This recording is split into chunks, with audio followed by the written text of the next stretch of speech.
ne vit pas ici, c'est par hasard. On est toujours au bon endroit, au bon moment. Et donc, si je suis là, ici, je parle pas de l'émission, mais je parle dans la société, dans le monde, dans la période actuelle qu'on traverse et qui est si inquiétante, eh bien, ce n'est pas un hasard. C'est parce que c'est le meilleur endroit pour moi, pour comprendre, pour évoluer, pour avancer. Parce que j'ai encore visiblement beaucoup de choses à apprendre. Le jour où j'aurai plus de choses à apprendre, je rappelle à la maison. Exactement. Merci, bienvenue. Voici une nouvelle rencontre sur ABC Talk avec cette phrase d'accroche que je choisis toujours parmi les écrits de nos invités. La maladie vient lorsque nos actions dans la vie ne sont pas en adéquation avec nos aspirations profondes. Mais attention, la maladie n'est en aucun cas une sanction. C'est l'ultime rappel de notre être pour nous inciter à suivre notre chemin de vie. Ça, c'est une belle phrase d'accroche et c'est sans doute ce qui a fait la vocation de mon invité. Luc Bodin est installé sur les canapés. Bonjour Luc. Bonjour Marc. Regardez-moi ce teint hâlé. Et il y a le retour aussi. Et il y a le retour, exactement. Merci d'être là. Voilà. Est-ce que je peux encore vous appeler docteur ou pas? Non. Non, je ne suis plus docteur parce que je me suis désinscrit volontairement au Conseil de l'Ordre il y a déjà pas mal d'années. Mais tout le monde vous connaît sous le nom du docteur Luc Bodin. Hein. Au début où j'ai écrit et tout ça, j'étais encore au Conseil de l'Ordre, donc j'étais encore docteur à ce moment-là. Bon, et vous en êtes parti volontairement? Voilà, tout à fait, parce que les pensées du code du Conseil de l'Ordre ne sont pas en adéquation avec les miennes, et on est un petit peu... Donc, ils ont suivi leur route, moi j'ai suivi la mienne, et puis a priori, tout le monde se porte très bien. Bon, est-ce que vous avez le sentiment qu'aujourd'hui, la médecine prend conscience, quand même, qu'il y a peut-être une autre médecine à faire évoluer et à prendre en considération? Je pense qu'il y a deux niveaux, justement. Il y a le niveau du Conseil de l'Ordre qui reste un petit peu très puriste sur la médecine conventionnelle et frileux sur tout ce qui est médecine naturelle. Mais il y a de l'autre côté les médecins de base, je dirais, qui s'ouvrent beaucoup aux médecines conventionnelles. Et même, je voyais dans les grands centres hospitaliers, comme les grands centres anticancéreux, par exemple, ouvrent des lieux, des endroits où leurs patients, donc les personnes cancéreuses, peuvent bénéficier de multiples thérapies naturelles. Donc c'est un peu la médecine à deux vitesses, je dirais. Il y a le Conseil de l'Ordre qui supervise, mais d'un autre côté, les médecins s'aperçoivent qu'ils sont un peu coincés dans leur thérapie. Si on vient toujours pour voir un médecin pour un rhume et on ressort avec un paracétamol, pour pas donner de nom, on n'a pas besoin d'aller voir un médecin pour autant. Je veux dire, donc il faut trouver d'autres thérapies avec des huiles essentielles, avec des plantes, avec des oligo-éléments. Et c'est ce qu'on va voir évidemment avec d'abord l'ensemble de vos ouvrages et le petit dernier qui vient d'arriver. Mais juste un dernier mot là-dessus. Est-ce que le Covid y a été pour quelque chose? Pour quelque chose à quel point de vue? Sur le fait que il y a une autre ouverture de cette discipline qui est la médecine. Je pense que le Covid a mis en exergue un certain nombre de problèmes. Par exemple, la liberté de prescription des médecins, l'entrée de la politique dans la médecine, qui a fait que, par exemple, certains médicaments que je ne nommerai pas et qu'on connaît tous, mais qui ont été interdits, ce qui est complètement impressionnant parce que c'est des médicaments qu'on utilise en médecine depuis des décennies, etc. Donc, il y a plutôt une prise de conscience qui s'est faite parmi le public qui a vu un peu comment la médecine était bloquée et les médecins en particulier sont dans leur libre prescription et dans leurs actions. Je pense que c'est surtout ça. Alors, on va parler de cette médecine. Vous dites quoi? C'est une médecine parallèle, une médecine de soutien à la médecine dite classique? Pour moi, je parle toujours soit de médecine complémentaire, soit de médecine naturelle.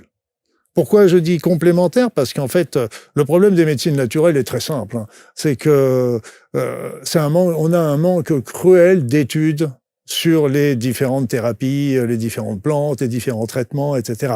Quand la médecine conventionnelle a des études, par exemple, moi j'ai passé un diplôme en cancérologie clinique, et on se retrouve avec des études avec 10 000, 20 000, 100 000 personnes, donc là, l'étude est bien montée, je veux dire, elle est solide, elle est costaud, etc. Et elle est publiée dans des revues officielles, voilà. Et voilà, bon, donc elle est officialisée pour le coup. On peut parler... Ça aussi. Bon, bref, on restera très... C'est vrai, vous avez raison. On présente ce qu'on a envie de présenter, toujours. Mais d'un autre côté, la médecine naturelle n'a que 10 cas, 20 cas au mieux dans toutes les études, et encore, c'est des études très généralistes. Par exemple, telle plante dans le cancer, alors que en médecine conventionnelle, ce sera tel remède dans tel cancer à tel moment de son évolution, etc. Donc ce sera beaucoup plus pointu et c'est ce qui gêne. Donc c'est pour ça que la médecine naturelle, la médecine ne peut être que complémentaire pour le moment. Elles ne peuvent pas être alternatives. Pour moi, j'ai jamais utilisé ce mot-là. Et on peut pas. Autrefois, on parlait même de médecine douce, qui n'ont pas les médecines justement. Ces médecines ne sont pas forcément douces. Il y a des effets indésirables, etc. Et qu'il est intéressant de connaître, etc. Mais ce qu'il y a, c'est moi ce que je me suis rendu compte au fur et à mesure de mon avancée sur ces médecines naturelles, eh bien, c'est qu'elles étaient très complémentaires et elles pouvaient vraiment apporter un supplément aux personnes par rapport à la médecine conventionnelle. Moi, j'ai exercé la médecine conventionnelle pendant 25 ans. Bien sûr, bien sûr. En même temps, je faisais les médecines naturelles, acupuncture, homéo, etc. Mais ça n'empêche que je renie pas du tout ce que j'ai fait. Et là, si je fais un infarctus tout de suite, mon cher Marc, n'hésitez pas à appeler le SAMU. Oui. Je serai très content de le voir arriver. Ça sera beaucoup plus simple. Vous avez raison, clairement. Mais alors, vous dites effectivement une médecine complémentaire, cette médecine des plantes ou cette médecine qu'on va regarder dans le détail et qui fait d'ailleurs l'objet de votre nouvel ouvrage. Complémentaire, et pourtant, vous employez des mots d'auto-réparation ou d'auto-guérison avec cette médecine. Bien sûr, mais avec tout, le corps est auto-guérissable. Le corps est auto-réparateur. Quand on a une plaie quelque part, on va pas en train de réfléchir. Toi, la petite cellule, tu vas te multiplier ça se fait tout seul. Donc, il a un pouvoir réparateur considérable. Et la question plutôt à se poser, c'est pourquoi ça ne marche pas toujours? C'est là la question subsidiaire. Pourquoi, dans ce cas-là, le corps a laissé passer une cellule cancéreuse? Pourquoi, dans ce cas-là, il a laissé développer un ulcère d'estomac? Pourquoi ça n'a pas marché dans ce cas-là? Et c'est là l'intérêt. Et souvent, la médecine, il y a une confusion souvent dans la médecine entre le pourquoi et le comment. C'est-à-dire que la médecine explique souvent comment une maladie arrive, comment la première cellule s'est formée, cellule cancéreuse s'est formée, a muté, etc., s'est multipliée, etc. Mais elle explique pas forcément le pourquoi ça s'est fait et pourquoi ça se fait à ce moment-là et pourquoi sur tel organe et pourquoi pas sur tel autre. Et donc il y a souvent, on se fait souvent avoir justement, on pose la question pourquoi, on répond le comment, puis on dit merci, j'ai tout compris. Donc c'est un petit peu ce qu'essaye d'expliquer dans ce livre le pourquoi. Le pourquoi du pourquoi, parce que par exemple le tabagisme, pourquoi tous ceux qui fument ne feront pas un cancer du poumon. Et beaucoup qui ne fument pas en feront un. En feront un. Et certaines personnes vont faire un cancer de la gorge, d'autres vont faire un cancer du poumon, d'autres vont faire un cancer de la vessie. Mais pourquoi ils vont faire un cancer de la vessie et pourquoi c'est pas un cancer du poumon alors que ça aurait été plus logique que ce soit le poumon qui soit touché. Donc on va dire oui, vous avez un cancer de la vessie parce que vous avez fumé. Oui, c'est juste parce que les toxines du tabac s'éliminent par la vessie et donc ça peut provoquer ça. Mais pourquoi ça a été la vessie qui a été plus touchée que le poumon? Là, les réponses ne sont pas là et on peut les trouver justement avec les réponses sont des hypothèses, on va dire, sont avancées avec la médecine naturelle qui, pour moi, me semblent assez justes. Vous avez aujourd'hui, avec le recul, avec tout ce que vous avez pu d'abord écrire, ensuite expérimenter, vous rentrez du Mexique, je crois, en plus, donc il a dû se passer des choses là-bas. Vous nous en direz peut-être quelques mots si vous acceptez. Avec tout ce que vous savez aujourd'hui, vous êtes convaincu que l'on peut guérir de tout? Je pense que le corps a la capacité de guérison quand les éléments se mettent en place. Mais je pense que il y a un chemin de guérison, C'est-à-dire que c'est là que se trouve le patient. Le patient est au centre de ce chemin de guérison. C'est pas le médecin, c'est pas le thérapeute, etc. Et parce que pour moi, celui qui guérit, c'est le patient. C'est pas le médecin qui va guérir le patient. C'est pas le thérapeute qui va guérir le patient. C'est les médecins, les thérapeutes, les traitements, les thérapies, les médicaments, les plantes, tout ça sont là pour accompagner ce patient. Et le patient doit faire un cheminement personnel. Et quand il a fait ce cheminement personnel, Je pense que c'est là qu'on peut expliquer un certain nombre de guérisons inattendues ou de rémissions et je pense que même voir des miracles. Et des miracles, vous en parlez d'ailleurs dans le voilà, livre. tout à fait. Parce que le surnaturel est toujours un naturel qu'on n'explique pas encore. Donc moi je pense que les personnes quand on discute un peu plus avec elles, s'aperçoivent qu'elles ont fait un grand cheminement. Et c'est pour ça que là encore, on est dans le comment avec la médecine, mais on n'est pas dans le pourquoi. Je vais vous donner un exemple très simple. J'avais vu ça il y a quelques années avec le sida. On s'était aperçu qu'il y avait un certain nombre de personnes qui étaient séropositives, mais qui ne déclenchaient pas le sida. Donc, c'était pas normal, entre guillemets, c'était pas logique. Donc, les médecins ont dit, on va étudier leur cas. Je dis, waouh, génial, on va enfin savoir ce qu'ils ont pu faire, changer, pris pour... Mais en fait, quand j'ai vu le résultat, j'ai été très déçu parce que les médecins se sont contentés d'aller regarder les prises de sang. Les lymphocytes, T4, T8, etc., natural killer, etc. Donc, là encore, on a regardé le comment ils ont pu résister. Mais le pourquoi ces T4, ces T8, ces natural killers, etc., ont changé par rapport aux autres, aucune réponse. Moi, il aurait été intéressant de voir ce qu'ils ont changé dans leur vie, leur mode de vie, leurs pensées, les thérapies qu'ils ont pu faire en parallèle, etc. Parce que c'est certainement ça qui a favorisé les modifications au niveau des défenses immunitaires et qui explique leur rémission. Mais ce qui est fou quand même, c'est que cette médecine dont vous parlez, dite conventionnelle, classique, elle n'a pas pris conscience encore de ce comment ? Oui, de ce pourquoi. De ce pourquoi ? C'est-à-dire, c'est on peut toujours... Parce que quand on fait des études dont vous parlez, les fameuses études dont vous parlez, ces études dites scientifiques, on sait bien qu'à un moment donné, le pourquoi est essentiel. Oui, mais le pourquoi est en dehors du domaine, je dirais, matériel. Moi, quand j'ai fait mes études de médecine, par exemple, j'ai perdu toute ma spiritualité. C'est sûr que c'est pas sur les bancs de la fac qu'on va vous apprendre ça. Non, sûr. Mais même je l'avais perdu. Je l'avais parce que j'étais issu d'une famille chrétienne, etc. Puis j'avais même suivi des études chez les franciscains. Mais quand je suis arrivé en médecine, j'ai tout renié, tout abandonné parce que on m'apprenait que nous sommes faits de chair, de sang, etc. Aujourd'hui, on nous apprend aussi la conscience, l'esprit est dans le cerveau. Sauf que quand on voit des états de mort, des expériences de mort imminente, des sorties hors du corps et même la mort, si on croit une vie après la mort, moi je leur dis, mais quand on s'en va après la mort, si on croit qu'il y a une vie après la mort, on repart pas avec le cerveau sous le bras.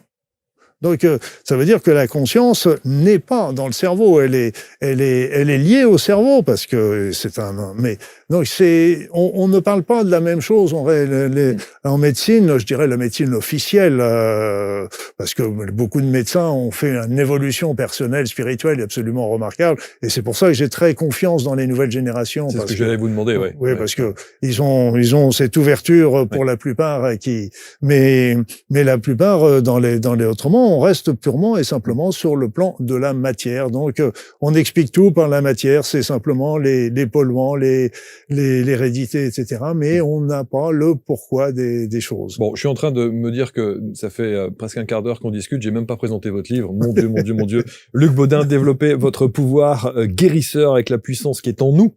Exactement. C'est ce que vous dites. C'est aux éditions Trait Daniel, aux avis de chez Guy Trait Daniel. L'ouvrage est ici, évidemment, et vous allez trouver autour de la vidéo tous les liens pour vous le procurer. Il y a une phrase qui moi, me touche beaucoup à chaque fois. Quand vous dites « la maladie », c'est ce que j'ai dit en avant-propos, la maladie n'est en aucun cas une sanction, c'est l'ultime rappel de notre être pour nous inciter à suivre notre chemin de vie. C'est parfois une phrase difficile à entendre. J'entends bien, et je le comprends bien. Ceux qui sont dans cette souffrance, dans cette maladie, qui subissent, évidemment, on peut comprendre que c'est difficilement audible. C'est à la fois difficilement audible, mais c'est aussi plein d'espoir. Parce qu'en fait, c'est un appel de son être à changer.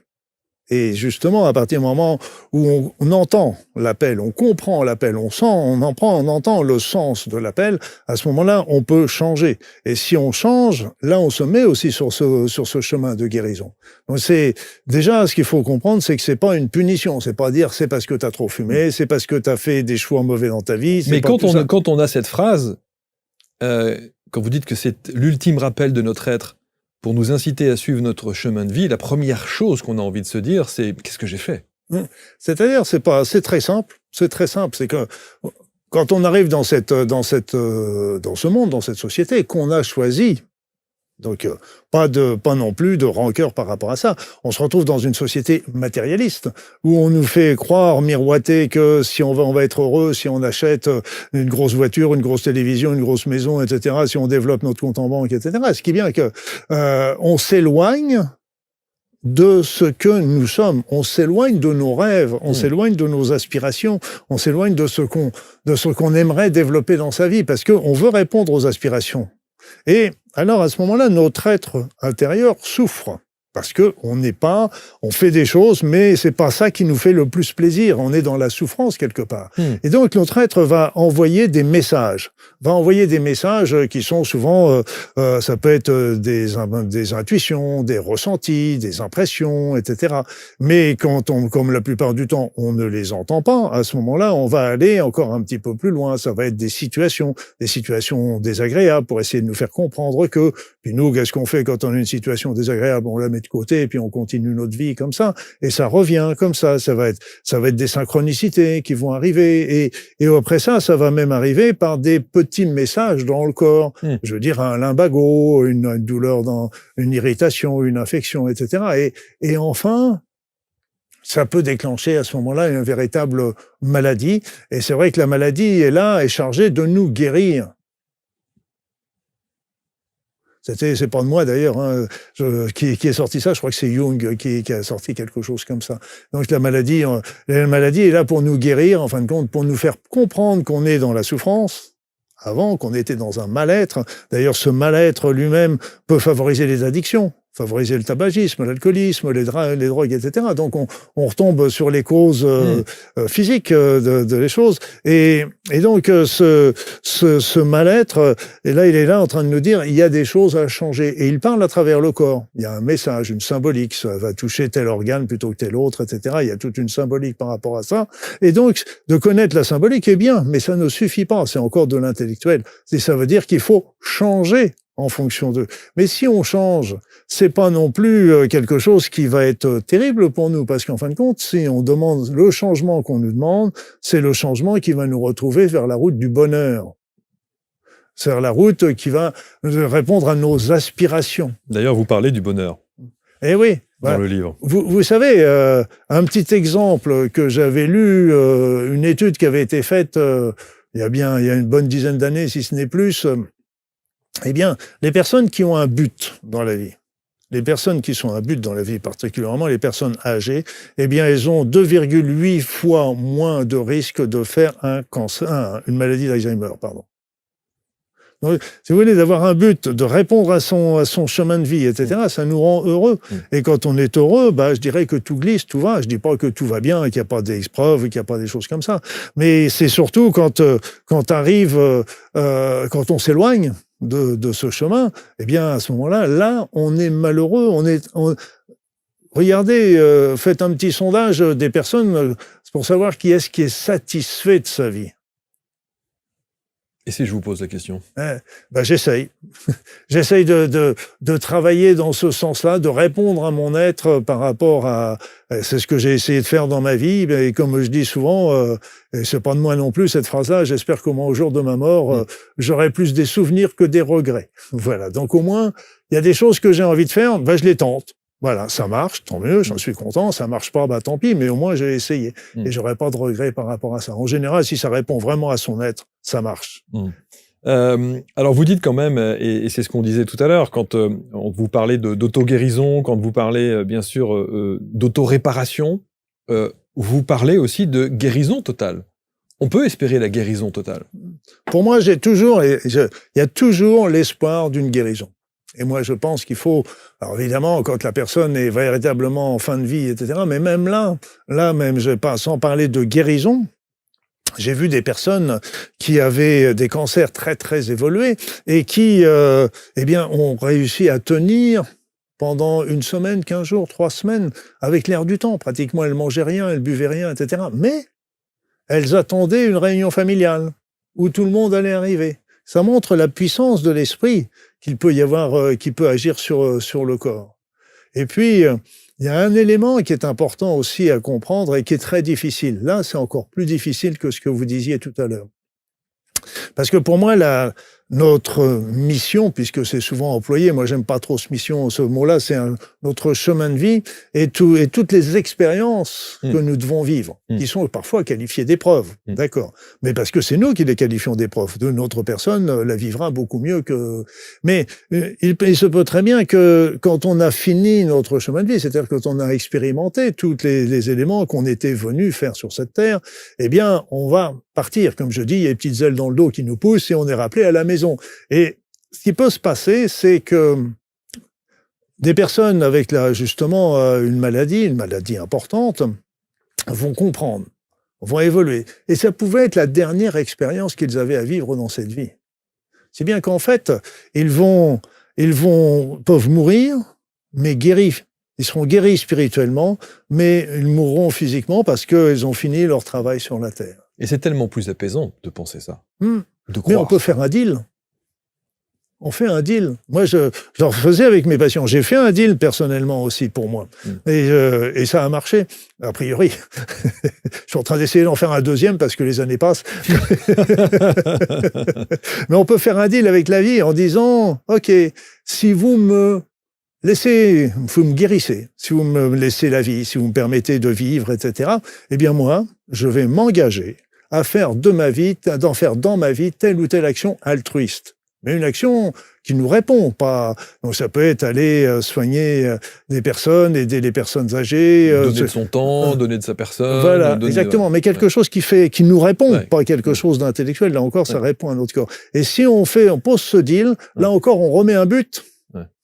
On replace un but. Et le but, c'est surtout un but altruiste, un but avec le cœur. C'est un turbo dans notre moteur de guérison. Quel deal vous avez fait avec la vie? Quel deal j'ai fait avec la vie? Tout simplement, c'est que je vais pas raconter toute l'histoire, elle sera un peu longue, mais il y a un ami, au cours d'une discussion, je disais, mon père est mort à 97 ans, moi j'ai plein de projets dans la tête, etc. Donc je suis promis à avoir au moins une belle vie, encore une longue vie, parce qu'avec tout ce que j'ai à faire. Et puis un copain qui se penche et puis il me dit, tu crois ça? Et on était à table avec plusieurs, et lui il est numérologue. Et bon, la conversation glisse, et puis le soir, je me dis, mais pourquoi il m'a dit ça? Et donc j'ai fait mes petites recherches, on fait des tests, on fait des choses comme ça au niveau énergétique. Et en effet, j'avais fini mon chemin de vie. J'avais fait tout ce que je devais faire. Au travers de la numérologie? Non, au travers des petits tests énergétiques que j'ai fait, etc. Mon copain était numérologue, mais il n'est pas du tout intervenu. Et donc là, j'ai dit un deal, parce que moi, je veux bien, je crois à la réincarnation. Mais il y a un truc qui me plaît pas du tout dans la réincarnation, c'est de recommencer sur la case départ. Sans passer par Donc j'ai demandé, c'est parce que l'accouchement, le pipi, le machin, l'éducation, etc. Là, donc j'ai demandé. Je veux pas revivre ça. J'ai demandé, plutôt que de repasser par la case départ, j'ai dit, OK, je touche pas les 20 000 €, c'est pas un problème, mais évitez-moi, refaites-moi, collez-moi, mission 2 après mission 1, sans avoir à repasser par la case départ, sans repasser par... Et en fait, ce qui s'est passé, c'est que quelques temps plus tard, ils y ont accédé.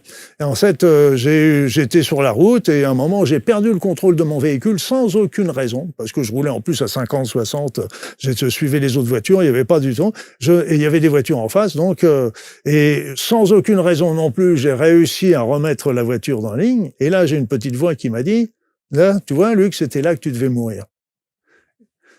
Et ensuite, dans ma vie, il y a la MI2, comme je dis souvent, MI2, eh bien, elle était proche. C'est pour ça, certainement, qu'ils l'ont acceptée. Elle était proche de MI1, mais elle est différente. Elle était différente parce que, même ça se voit au travers de mes livres, il y a eu un petit changement à un moment. On est passé plutôt du médical, paramédical, à des choses plus d'évolution personnelle, soins énergétiques, etc. Dans ma vie personnelle aussi. Beaucoup de choses inattendues ont complètement changé dans ma vie. C'était vraiment une nouvelle vie qui commençait. Donc, ça marche, ça marche. Ça marche pas à tous les coups. On est bien d'accord, c'est pas nous qui décidons, mais voilà. Donc, c'est un petit conseil que je donne. Alors, moi, je retiens aussi ce fameux « ils ». Ils ont accepté le deal. Qui heal pour vous? Qui heal. Après ça, là, je suis pas là pour faire du prosélytisme.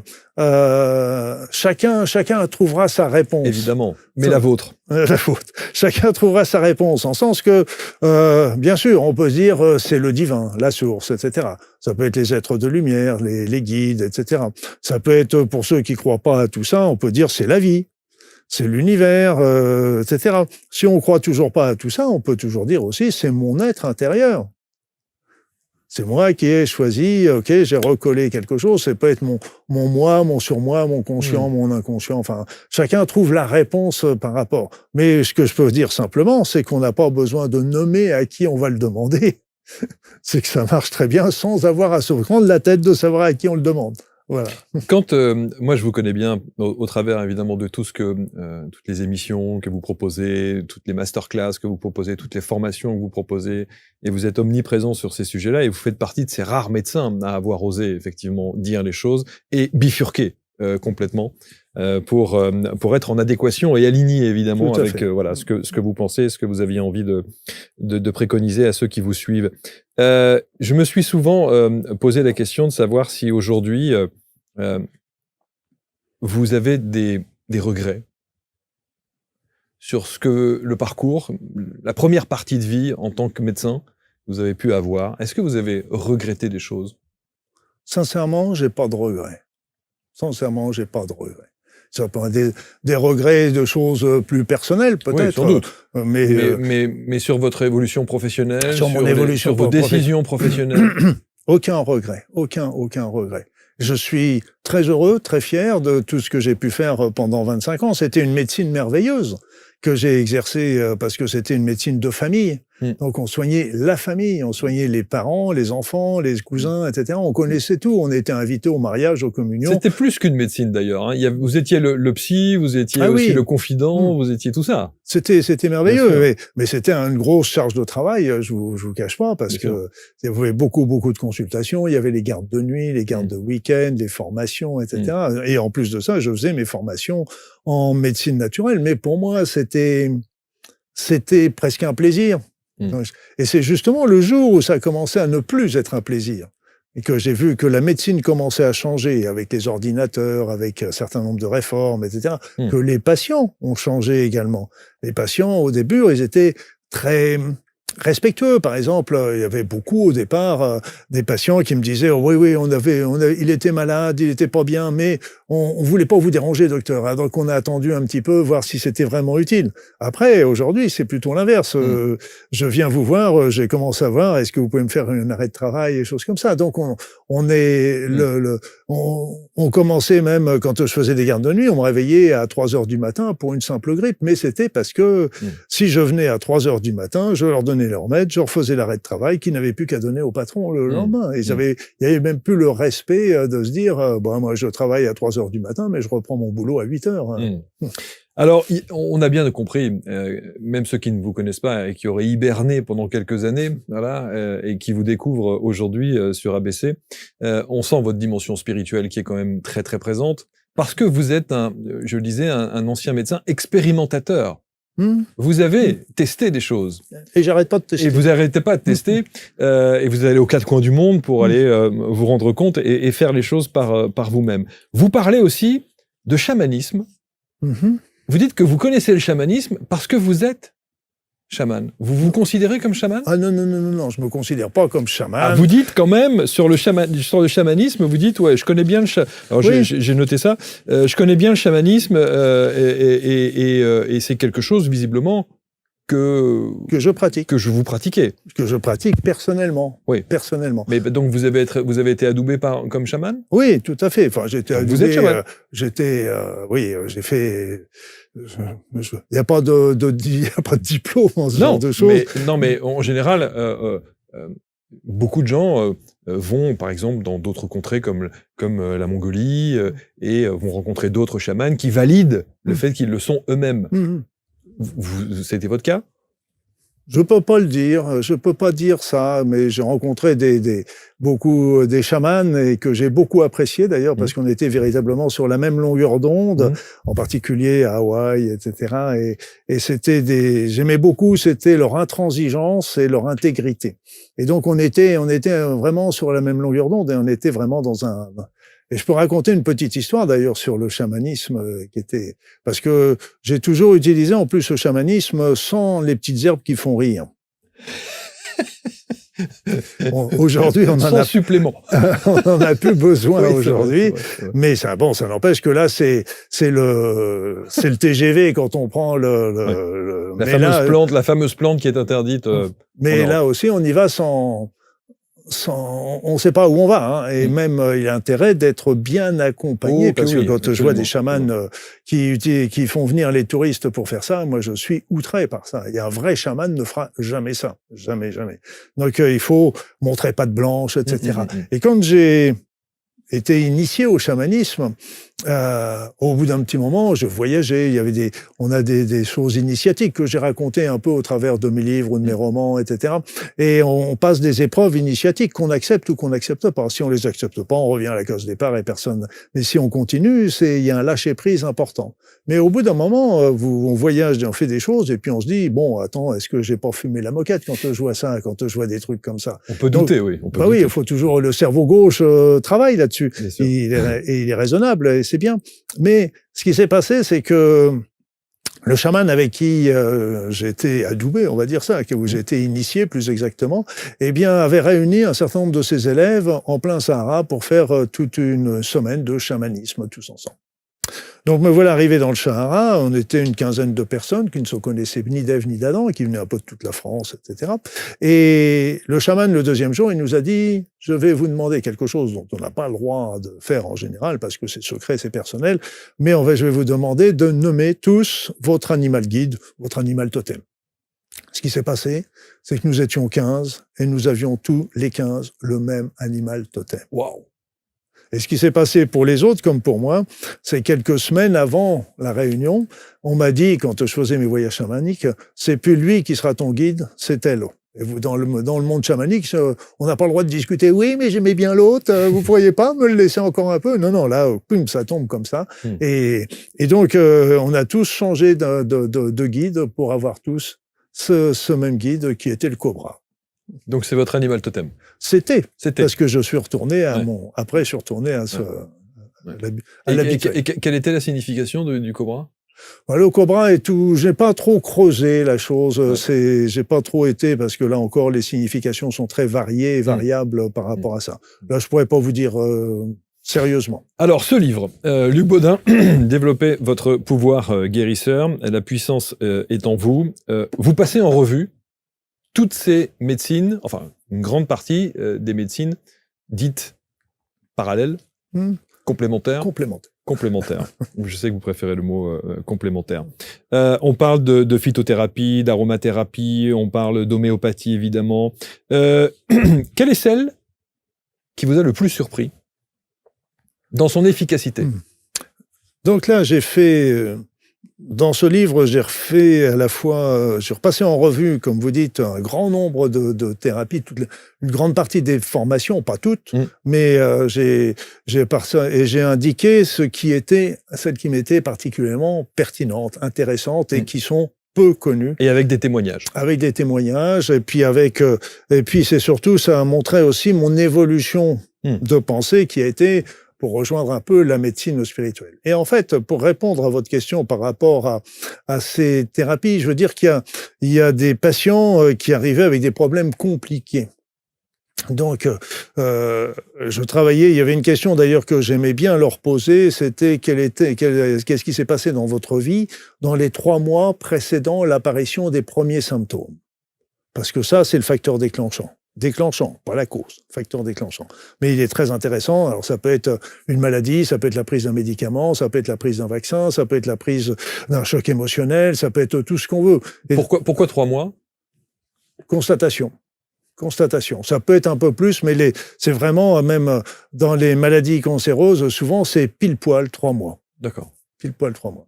Et donc, c'était quelque chose qui m'a beaucoup aidé déjà par rapport à ça, parce que à partir du moment, il suffisait que je reprenne déjà choc émotionnel, maladie, etc., et que je travaille dessus pour nettoyer le corps. Mais il y a 2 thérapies qui m'ont été extrêmement utiles et qui ont donné des résultats pour moi extraordinaires. C'est la micro-immunothérapie, qui est une médecine exercée par les médecins d'ailleurs, mais il faut qu'ils soient formés, etc.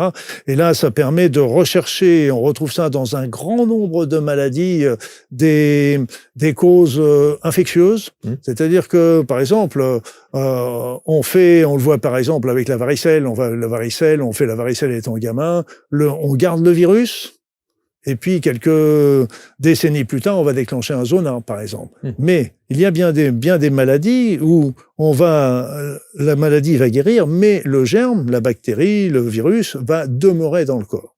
Il va se réactiver au bout d'un certain nombre de temps, pour des raisons de fatigue, de stress, etc. Il va se réactiver. Mais il va pas être assez fort pour redéclencher une maladie visible. Mais l'immunité va pas être assez forte pour s'en débarrasser. Donc, il reste entre 2 eaux comme ça. Il reste entre 2 eaux comme ça pendant des semaines, des mois, des années. Et donc, ça peut être responsable de beaucoup de troubles. Moi, j'ai vu par rapport à la fatigue chronique, par rapport à la fibromyalgie, par rapport même on voit ça avec la maladie de Lyme également. On retrouve ça avec ce phénomène-là. On retrouve ça avec les maladies auto-immunes, avec plein de choses. Alors, je dis pas que tout est lié à ça. Attention, mais faut être très très prudent là-dessus. Mais par contre, quand on a une prise de sang, un typage lymphocytaire qui nous permet de voir s'il y a une réactivation infectieuse. À partir de là, on fait des sérologies qui va permettre de repérer le germe. Souvent, l'Epstein-Barr virus est souvent en cause, mais il y en a beaucoup d'autres. Et à partir de là, on va ressortir des remèdes à dose infinitésimale. C'est pas de l'homéopathie, c'est vraiment des doses infinitésimales de remèdes qui sont à base de défense immunitaire. Donc prostaglandine, leucotriène, etc. Et donc, on les redonne aux patients et qui vont lutter spécifiquement, ciblés sur le virus ou la bactérie ou le germe qui est causal. Et j'ai vu des résultats qui sont extraordinairement intéressants. Il y a un deuxième thérapie qui m'a beaucoup aidé, c'était les protéinogrammes. Donc là, c'était des prises de sang qui étudiaient une 50aine de protéines dans le corps qui ont été choisies pertinemment et qui permettaient de faire un bilan complet de l'organisme, de savoir s'il y avait une inflammation, l'état de tel ou tel organe, etc. Et on en tirait des remèdes à base de plantes, à base d'homéopathie, à base d'oligo-éléments. Et ces remèdes... Personnellement, j'ai pas vu de guérison, mais j'ai vu avec ces remèdes, mais par contre, j'ai vu des stabilisations, des améliorations, simplement avec des remèdes naturels pour faire en sorte, par exemple, les polyarthrites, j'ai vu des polyarthrites qui disparaissaient. Elles étaient toujours là. Mais parce que si le patient arrêtait le traitement par base de plantes, la maladie revenait. Donc, mais ça permettait par contre de faire disparaître les symptômes et que le patient vive d'une manière sereine. Donc ces 2 thérapies m'ont été véritablement, moi et pour mes patients, extrêmement intéressantes. Et encore une fois, on répète que c'est complémentaire et qu'on ne se substitue pas à un avis médical, on est bien d'accord ? C'est toujours complémentaire. La personne qui a de la polyarthrite, on fait ce traitement-là en plus, et en fonction des résultats, peut-être qu'elle pourra diminuer son traitement, mais c'est son médecin, son rhumatologue qui va décider de la chose. Donc, il n'est pas question de se dire, on arrête les traitements conventionnels pour prendre ça. Non. Vous parlez aussi dans votre ouvrage de la puissance de la pensée. C'est évidemment la puissance de la pensée sur le corps. Et ça, c'est quand même... Je pense que c'est peut-être ce qui est évidemment difficilement entendable pour certains quand on est dans le cœur de la problématique de santé, mais c'est quelque chose qu'il faut entendre, parce que c'est essentiel, cette pensée. Eh oui. Moi, je fais souvent faire l'exercice du citron. Vous fermez les yeux, vous imaginez prendre un citron. Vous prenez un citron que vous coupez en 2. Vous le coupez en 2 et toujours les yeux fermés, vous l'imaginez le porter à votre bouche et vous faites couler quelques gouttes de citron dans votre bouche. Donc vous les sentez et puis au bout de quelques secondes, vous demandez à la personne « Vous n'avez pas salivé ?» Tout le monde salive. Il y en a même qui vont sentir l'acidité du citron. Complètement d'accord. Et donc, ça montre que quelque chose complètement fictif, une pensée, une visualisation, a suffi pour déclencher, c'est le B à bas, je dirais, par rapport à ça. On le voit avec le stress. Pour ceux qui ne croient pas à la pensée positive, on peut regarder la pensée négative. Donc, avec la pensée négative, on le voit bien. Le stress qui fait monter le cortisol, qui fait des irritations du tube digestif, baisser l'immunité, favoriser les allergies, etc. Donc, on le voit avec la pensée négative. Mais la pensée positive est tout à fait... Et il y a des études médicales qui ont été faites par ces pensées, les personnes qui étaient dans la joyeuse, les personnes qui étaient dans la positivité, etc. Et avaient déjà plus de chances de garder la bonne santé ou de la retrouver. Ouais. Et c'est là où c'est toujours assez remarquable. Je pense d'ailleurs à ce chanteur que tout le monde connaît, Florent Pagny, qui a été diagnostiqué avec ce cancer des poumons, et qui a cette attitude extrêmement positive, cette joie de vivre, en tout cas ce qu'il montre quand il est à l'écran. Voilà. Et je pense que vous avez raison effectivement là-dessus. Beaucoup de gens qui nous regardent comprendront ça aussi, le fait que cette pensée positive a un impact, même quand le diagnostic est là, quand la maladie est là, la suite de notre manière, de notre mindset est essentielle. Eh oui, le truc aussi, c'est de se dire... c'est un peu comme le long vieillir ou le bien vieillir. L'idée n'est pas de prolonger, d'allonger le nombre des années. Le but est plutôt d'allonger la qualité de ces années. Donc c'est surtout ça qui est important.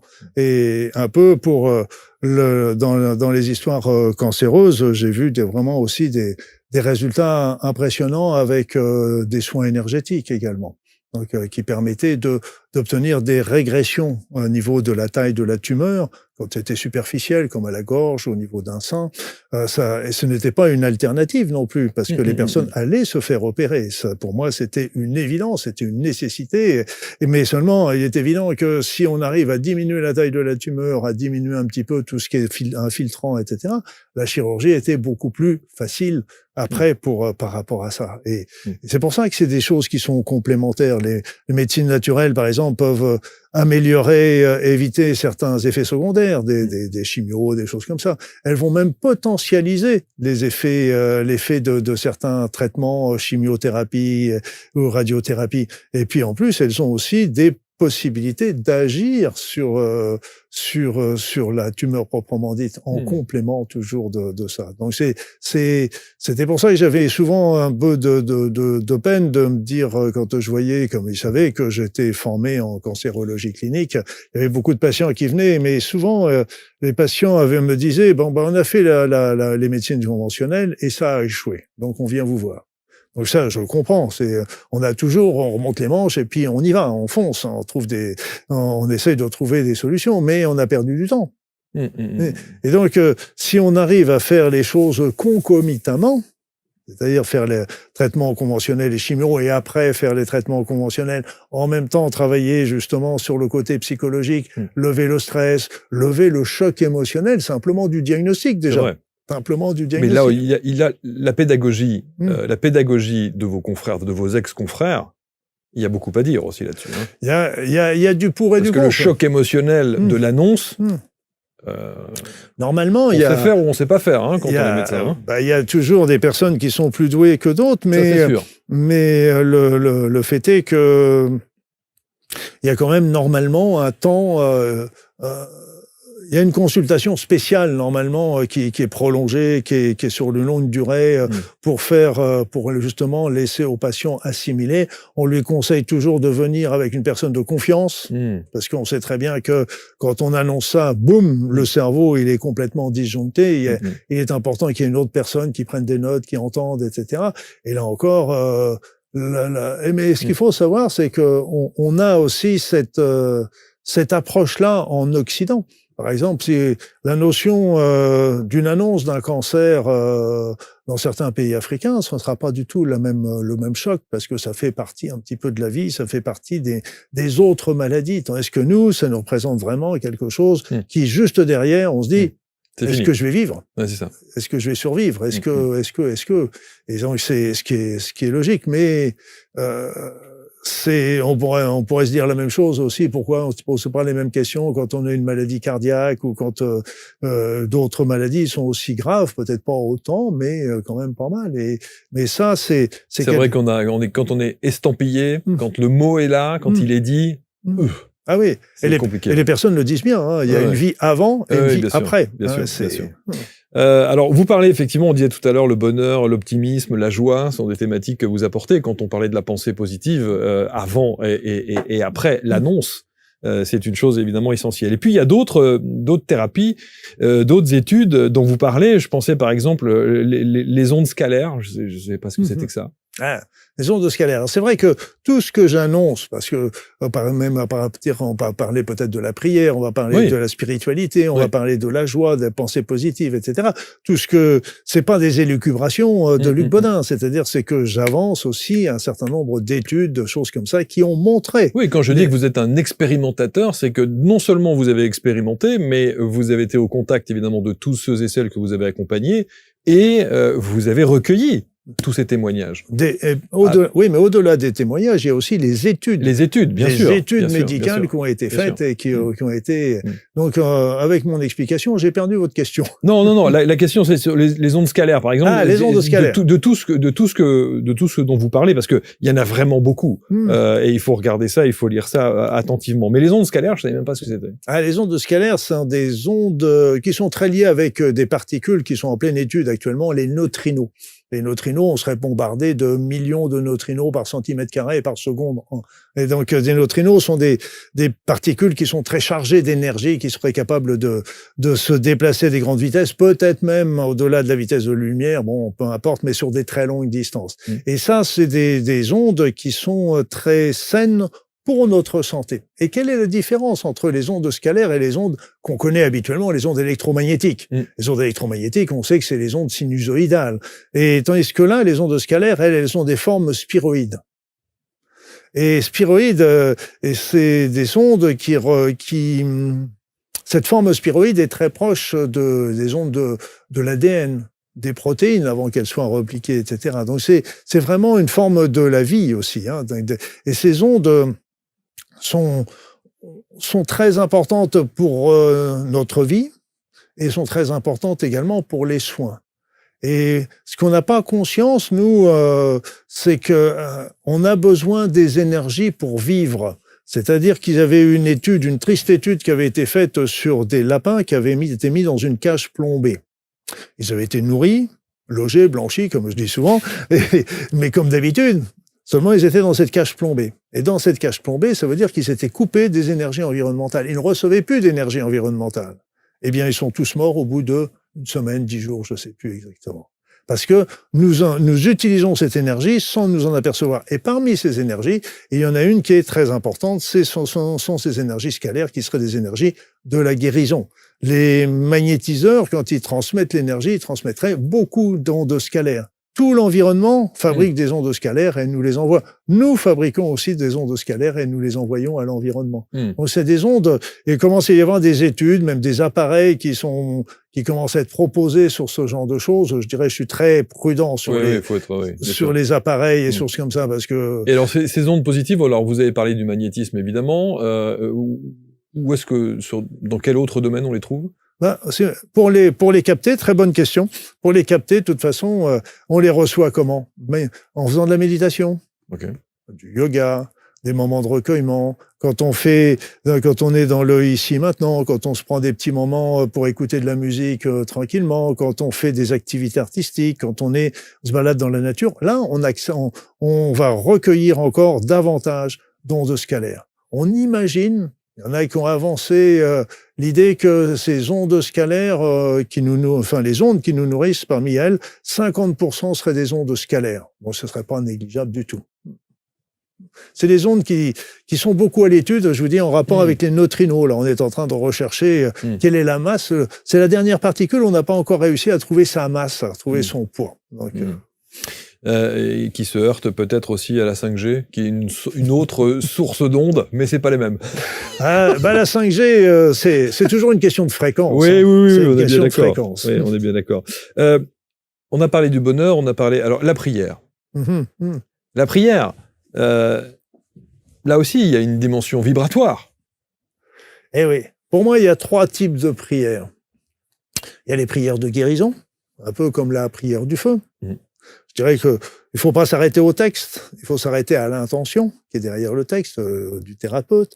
Il y a la prière individuelle qui va permettre aussi, pour moi, c'est le téléphone avec le divin. Et donc, là aussi, c'est extrêmement...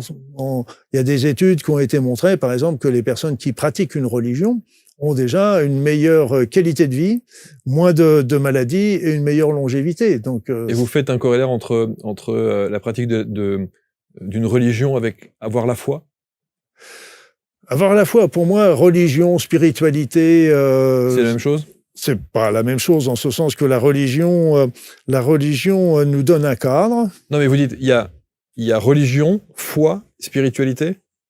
Non, pour moi, la foi fait partie de la religion et de la spiritualité aussi. D'accord. Tout à fait. Et la spiritualité vient de l'intérieur. C'est ce qu'on développe avec notre cœur, avec nos pensées, etc.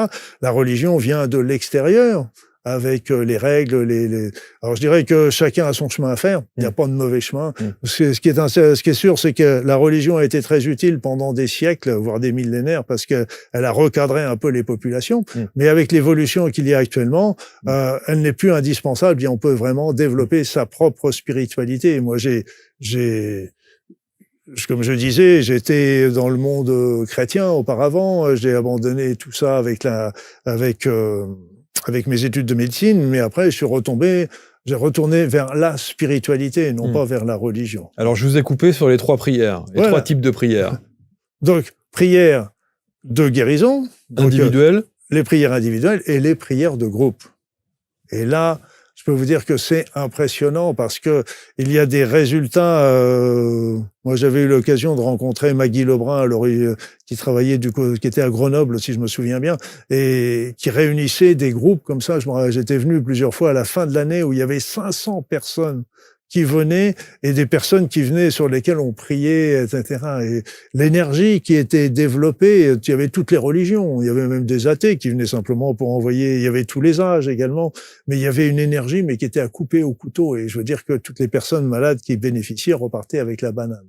Alors je ne sais pas si Maggie avait fait des études sur les résultats médicaux, mais ces études ont été faites à Harvard, aux États-Unis. Et c'est impressionnant, très très impressionnant par rapport aux résultats qu'il peut y avoir. Il y avait une étude qui me vient là comme ça, mais il y en a eu beaucoup d'autres c'était pour les personnes qui avaient bénéficié d'un stent au niveau du cœur. C'est-à-dire que il y a les artères qui peuvent se boucher à ce moment-là ou se réduire. Donc on met des espèces de ressorts à l'intérieur pour dilater. Donc ce sont les stents, comme on l'appelle. Et donc dans ce service, il y a eu un groupe de prière qui a travaillé sur la moitié des personnes qui avaient reçu un stent et rien sur les autres. Les personnes qui bénéficient des prières ne le savaient pas. Les personnels soignants, les médecins ne le savaient pas. Et pourtant, au bout du compte, on s'est aperçu que ceux qui ont bénéficié des prières ont eu 30% de complications en moins que les autres. Donc, c'est qu'un petit exemple parmi tant d'autres. Et moi,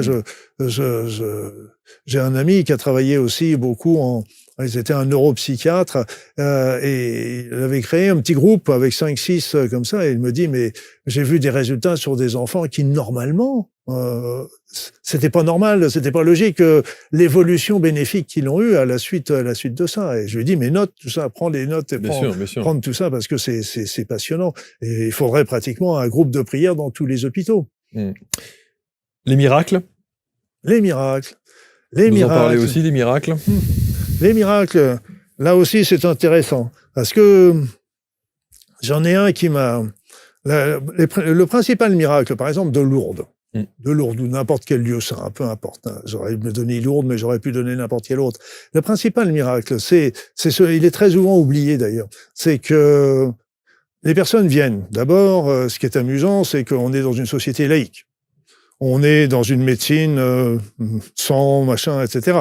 Et là, aujourd'hui, il y a de plus en plus de personnes qui s'en vont dans les lieux saints pour faire des pèlerinages, pour faire se soigner, etc. Donc, il y a une ambiguïté. Mais une personne qui tombe malade, quel que soit, ou un accident, etc., une hémiplégie, une tétraplégie, enfin bref, ou un cancer également, et il est dans la rébellion.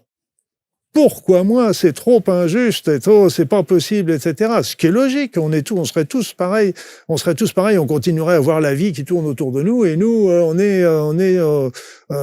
on semble être sur la touche, alors que c'est faux. On est sur une autre voie, mais qui est aussi intéressante.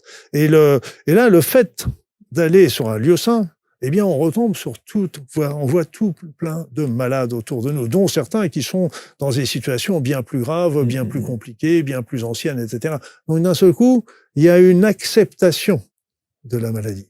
Et ça, c'est un temps très important de l'évolution psychologique, de dire, bon, ok, maintenant, j'ai compris, je suis plus dans cette rébellion, j'accepte d'être malade, c'est un fait, c'est comme ça. Et maintenant, je vais essayer de travailler pour comprendre, pour faire les choses en même temps. Après, j'avais relu, j'aime bien relire tous les textes sacrés de toutes les religions, et je me rappelle, j'avais relu les évangiles. Et dans un évangile, il y avait le miracle de l'hémorroïs. C'était une femme qui avait un saignement mal placé, probablement hémorroïdaire, etc., qui avait vu plein de médecins, qui avait dépensé sa fortune et qui était toujours au même endroit, mais elle avait visiblement fait une évolution, et elle se dit, tiens, il y a Jésus qui vient dans la ville, là, et je suis sûr qu'il va me guérir. Elle va le voir, Jésus était entouré d'une foule. Donc elle se dit, je vais pas arriver à le voir en disant, dis donc, Jésus, j'ai un saignement, un machin, etc. Donc elle dit, c'est pas grave, si je touche son manteau, je sais que je vais guérir. Donc elle avance dans la foule et elle arrive à toucher son manteau. Et quand elle touche son manteau, Jésus s'arrête. Il le touche par derrière, le manteau. Jésus s'arrête et dit, qui m'a touché? Donc, vous savez, c'est tout le monde autour, c'est comme les gamins. C'est pas moi, je sais pas qui. Donc, il y avait tout le monde disant, mais comment tu veux qu'on sache, etc. Donc, il insiste, Jésus, en disant, qui m'a touché parce que, c'est très intéressant, j'ai senti une force qui sortait de moi. Ça rappelle l'énergie. Donc, elle continue d'insister, mais qui m'a fait? Donc, cette femme finit par avouer. Elle explique ce qui s'est passé, et elle a senti aussitôt, et d'ailleurs les personnes qui ont des miracles ont un moment où ils ressentent quelque chose qui se passe en eux. Il y en a qui le décrivent très bien, ça peut être au moment, ça peut être la nuit suivante, etc. Et elle a senti tout de suite qu'il y avait quelque chose qui s'était passé en elle. Et là, Jésus, comme très souvent dans les miracles, il a dit « Va ma fille, va, ta foi t'a guérie » ou quelque chose comme ça. Alors, quand on regarde ça, quand on nous explique ça à l'Église, foi, ça veut dire quoi? Foi en Dieu, foi en croyance, etc. Oui, c'est certainement lié. Mais c'est surtout, si on reprend le problème au départ, ce qui était dit, c'est que elle était malade, elle a vu beaucoup de médecins, et elle savait que si elle était sûre que quand elle allait voir Jésus, il allait la guérir. Elle avait la foi en sa guérison. Et ça aussi, c'est un point extrêmement important, d'avoir la foi en sa guérison.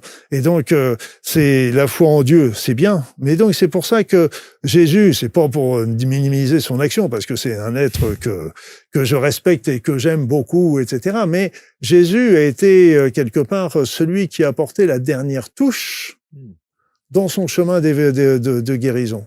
Et donc, elle avait fait tout un cheminement psychologique jusqu'en disant, oui, ben là, le dernier Jésus, lui, il va arriver à faire passer de l'autre côté.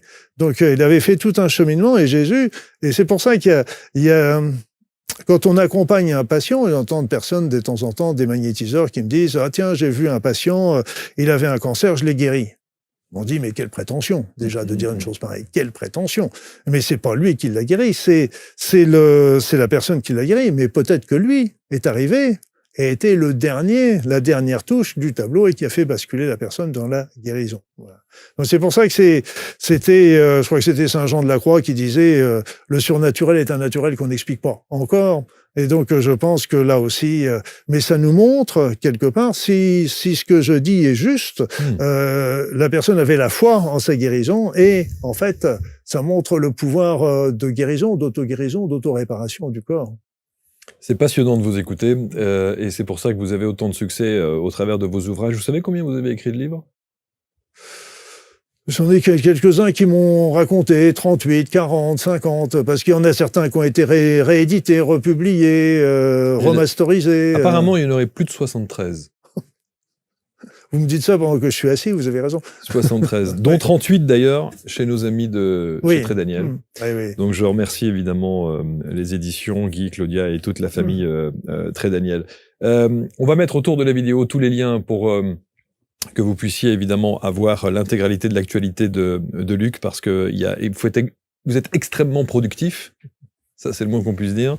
On sent que vous aimez d'abord ce que vous faites, que vous avez la conviction chevillée au corps qu'effectivement il y a cette nécessité de transmettre. Surtout en ce moment. Surtout en ce moment. Ouais. Surtout en ce moment. En ce moment, pour moi, le point important, c'est de montrer l'espoir. Parce que là, il y a tellement de négativité un petit peu partout. Et est-ce que vous l'avez, cet espoir? Oui, je suis toujours optimiste. Toujours optimiste. Et pour moi, je crois que c'était une phrase de Saint Jean, de Saint Jean dans l'Apocalypse. Il disait la nuit régnait, mais la lumière continuait à être, je sais plus, le phare au milieu de l'obscurité. La bougie était encore allumée et l'obscurité ne l'a pas envahi. Donc pour moi, j'ai toujours une foi inébranlable. C'est un peu comme pour la guérison pour la maladie. Pour moi, les patients, quand je les voyais, c'était pas pour, bien sûr, essayer de solutionner leurs effets, leurs troubles, leurs effets secondaires, etc. Mais moi, j'étais beaucoup plus ambitieux que ça. C'était pour essayer de trouver vraiment la guérison, pour essayer de les emmener vers la guérison. C'est pas uniquement de les soulager. C'était vraiment d'aider sur ce chemin de guérison. Et puis après ça, comme ils disent là-bas, Inch'Allah. Et voilà. Et donc c'est pour ça, moi, même dans la situation d'aujourd'hui. Et puis un autre élément qui est très important également pour moi, c'est que on ne vit pas ici, c'est par hasard. On est toujours au bon endroit, au bon moment.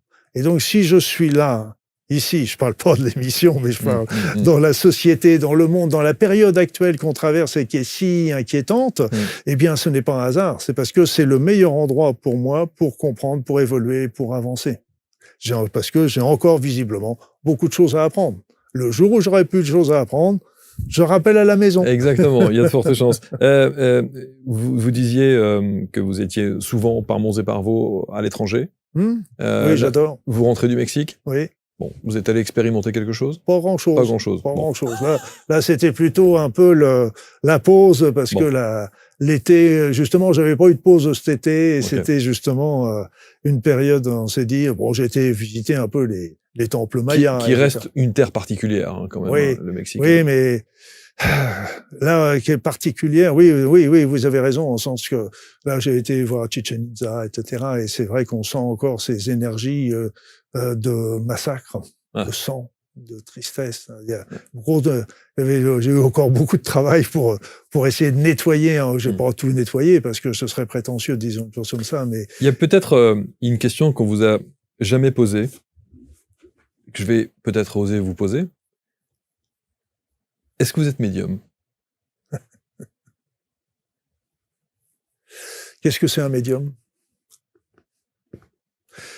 Vous savez, j'ai écrit un livre qui s'appelle « Dialogue avec Lucifer ». On pourrait en parler longtemps de Lucifer également, parce qu'il y a une très mauvaise vision de Lucifer. C'est le moins qu'on puisse dire. On a tout de suite la connotation... Eh bien, Lucifer est arrivé un beau jour dans mon cabinet pendant que je fais des soins. J'étais toujours en train de travailler avec des êtres de lumière. Il faut dire que, en plus, faut reconnaître que c'est surtout eux qui font le boulot plus que moi. Hein, donc, puis il n'y a pas de syndicat là-bas, donc c'est bon. Et ni de conseil de l'ordre. Ni conseil de l'ordre. Donc il y avait un jour, il y a Lucifer qui est arrivé. Donc évidemment. Mais comment ça? C'était pas des êtres de lumière qui sont venus, c'est Lucifer. Donc on sent, on va dire, allez, médiumnité, extralucidité, etc. Et donc évidemment, j'ai eu très peur à ce moment-là et j'ai appelé tout de suite les anges, les archanges qui viennent me débarrasser de cet individu gênant, etc. Mais en fin de compte, quand ils sont arrivés, je me suis aperçu qu'ils n'étaient pas du tout gênés et incommodés par Lucifer. C'est pas comme si c'était un ennemi qui était en face d'eux, c'était plutôt leur copain, c'était plutôt... Et là, donc, il est arrivé de fil en aiguille. Je vais être trop long pour raconter un petit peu tout, je le raconte dans le livre, mais arrivé à un moment, eh bien, avec Lucifer, il m'a transmis. On a fait un dialogue, question-réponse. J'ai fait question-réponse avec Lucifer. Donc, je posais des questions, il me répondait. Je pense que c'est le livre que j'ai écrit le plus rapidement, à l'espace de 10 jours ou 15 jours. Donc, vous avez canalisé les réponses de Lucifer pour écrire ce livre. Et ce qui était intéressant, c'est que Comme je le dis dans le livre, Lucifer, c'est le maître de l'illusion, paraît-il. Donc il faut faire très attention de dire est-ce que c'est juste, est-ce que c'est pas juste, etc. dans ce qu'il raconte. Mais ce qui était très intéressant dans ce qu'il racontait, c'est une histoire qui tient la route. Parce que tous les textes sacrés, la Bible, etc., ont été censurés, ont été modifiés, ont été changés, les traductions, les sens ont été complètement perturbés, etc. Et donc, même le mot enfer, par exemple, le mot enfer, c'est pas un nom en l'étymologie, c'est un adjectif. Ça veut dire que c'est pas un lieu, c'est un état d'esprit. Ça change complètement la donne. Et donc Lucifer a raconté son histoire, l'histoire, la Genèse, etc., revue par quoi. Alors, ce livre, comme je le dis au lecteur et je le préviens, je ne sais pas si c'est vrai, je ne sais pas si c'est juste, mais l'intérêt, c'est de le lire parce que ça nous fait poser des questions. Ça remet en cause un certain nombre de choses. Et pour moi, ce qu'il dit me répondait bien sur un bon nombre de choses et je pense qu'on doit être assez proche de la vérité. Ce qui montre aussi que, et c'est un peu le final, c'était que l'ombre travaille aussi pour la lumière. Wow, mais ça change beaucoup de choses, ça. Et ça change énormément de choses. Ça change énormément de choses parce que lui, par exemple, le divin l'a chargé de tenter l'être humain. Le divin l'a changé. Lui, il n'était pas dans cet esprit-là, il était dans un esprit archange, lumière, etc. Ah bon ? Il l'a accepté parce que pour lui, Dieu, c'est... Et donc il l'a fait. Mais comment qu'il fait pour tenter l'être humain ? Eh bien, ce qu'il va faire, c'est qu'il va les repiocher dans les parts d'ombre d'un être pour les remettre devant lui, pour le tenter. C'est-à-dire que si vous n'êtes pas tenté par l'argent, la puissance, la gloire, et que lui vous met ça devant le nez, ça vous fera rien du tout. Mais si par contre c'est quelque chose qui vous répond, eh bien là, lui n'a pas l'imagination parce qu'il est dans la lumière. Donc il va chercher à piocher, c'est là qu'il va tenter. Mais ce qui se passe, c'est qu'à ce moment-là, on aurait quelque part un démon tentateur et un ange gardien, disons. Mais on peut choisir à ce moment-là, faire un choix en disant, bon, allez, je vais vers la lumière, je prends le choix positif, etc. Oui, ok, donc on répond à notre être intérieur, à notre ange, à ce que vous voulez. Et puis, mais après ça, on peut suivre ce que nous montre Lucifer, mais qui est à nous, qui est notre part d'ombre. On peut l'amener devant nous et dire, oui, tiens, je vais le suivre. Donc, d'un seul coup, ça va me rendre heureux parce que je vais avoir de l'argent, je vais pouvoir m'acheter des trucs, etc. Et donc, si on est assez ouvert, au bout d'un certain temps, on va s'apercevoir qu'on n'est pas heureux. On n'est pas arrivé à ce qu'on désirait. On aime peut-être même qu'on rend les autres malheureux. Et donc, à ce moment-là, on comprend qu'on s'est trompé et on change. Et on retourne vers la lumière. Et de temps en temps, il faut expérimenter l'ombre pour retourner vers la lumière. Et je dirais même, j'en suis arrivé au point, et ça me dérange un peu, c'est que qu'est-ce qui va être le plus imprimé dans notre esprit ? Est-ce que c'est quand on choisit directement le bon chemin, qu'on est heureux, etc. Ou est-ce que quand on passe vers l'ombre, qu'on s'est fait vraiment bien taper sur les doigts et qu'on revient, je pense que c'est encore un peu plus imprimé dans la tête. Et c'est pour ça que, bien sûr, on regrette un certain nombre d'exactions qui sont faites dans le monde actuel, mais je me pose aussi la question, quelles sont les saloperies que j'ai bien pu faire dans mes vies antérieures ? Est-ce que j'en ai pas fait des pareils que ce qu'on voit aujourd'hui fait par les autres ? Ne me dites pas que vous n'êtes pas allé rechercher. Oui, si. Ah oui. J'avais deux types de vies. J'avais les vies où j'étais guerrier, donc je coupais, je tranchais, etc. Et j'avais des vies où j'étais soignant, où je recousais les conneries que j'avais fait dans la vie précédente, évidemment. Donc, et c'est pour ça que je rigolais avec ma femme, parce que quand je vais visiter un château fort, etc., un médiéval, en rentrant dans le château, je suis déjà en train de faire mon plan de bataille pour... Alors, je mettrai les catapultes là, donc ma femme me dit, attends, ils sont partis, là, maintenant. Incroyable. Développez votre pouvoir guérisseur, la puissance est en vous, aux éditions Guy Trédaniel avec Luc Baudin. Juste une dernière question, je pourrais vous garder des heures, parce que c'est passionnant de vous entendre et de vous écouter. Il ressemble à quoi, Lucifer ? Il ressemble à celui que vous voulez. Les êtres, les entités n'ont pas de forme. Ils n'ont pas de forme. C'est nous qui leur prêtons une forme. Parce que quand il vous apparaît... Oui, mais c'est moi qui sentais son énergie et je le voyais à travers mes concepts. Et quels étaient... Le concept, c'est pas difficile. Vous faites des études chez les franciscains. On vous balance à l'église 3 fois par semaine où vous n'avez pas grand-chose à y faire et vous regardez les vitraux. Et dans les vitraux, vous voyez les diables, les machins avec les cornes, etc. Moi, quand on me parle d'un diable, je le vois avec des cornes, un regard méchant, des petites ailes dans le dos, etc. Mais ça, c'est mon concept. C'est mon concept qui lui donne sa forme. D'accord. Même, on peut dire, même donner une forme noire, une couleur noire, c'est déjà une interprétation. Mon concept. Pourquoi le noir serait négatif et le blond positif? C'est purement dans nos concepts qu'on voit ça. C'est pour ça que j'en ai vu des démons, mais des démons que j'ai vus par rapport à mon concept. Ils n'ont pas de forme autrement. C'est un peu comme l'électron. Quand il y a personne qui le regarde, il n'a pas de forme. Voilà pourquoi on aime écouter Luc Baudin. Merci infiniment, Luc. Vous repartez en voyage? En Creuse. En Creuse. C'est un plus petit voyage. Mais très sympa, parce que c'est un pays que j'affectionne et on va passer un petit peu l'hiver, une partie de l'hiver au coin de la cheminée. Au coin de la cheminée, voilà. Il y aura peut-être un ordinateur dans le coin. Il y a des chances, oui, parce que je ne peux pas imaginer que vous puissiez vous arrêter une seconde. Ça, c'est sûr. Merci infiniment. C'était passionnant de vous entendre encore une fois. Merci. Lisez et regardez évidemment toute la bibliothèque que vous propose Luc Baudin au travers de ses ouvrages. Nous avons tous en nous le pouvoir de guérison. C'est ce que vous préconisez au travers de vos écrits. Merci infiniment. Vous allez évidemment commenter, vous allez partager, j'en suis convaincu, et on se retrouve très très vite pour une prochaine rencontre. Salut!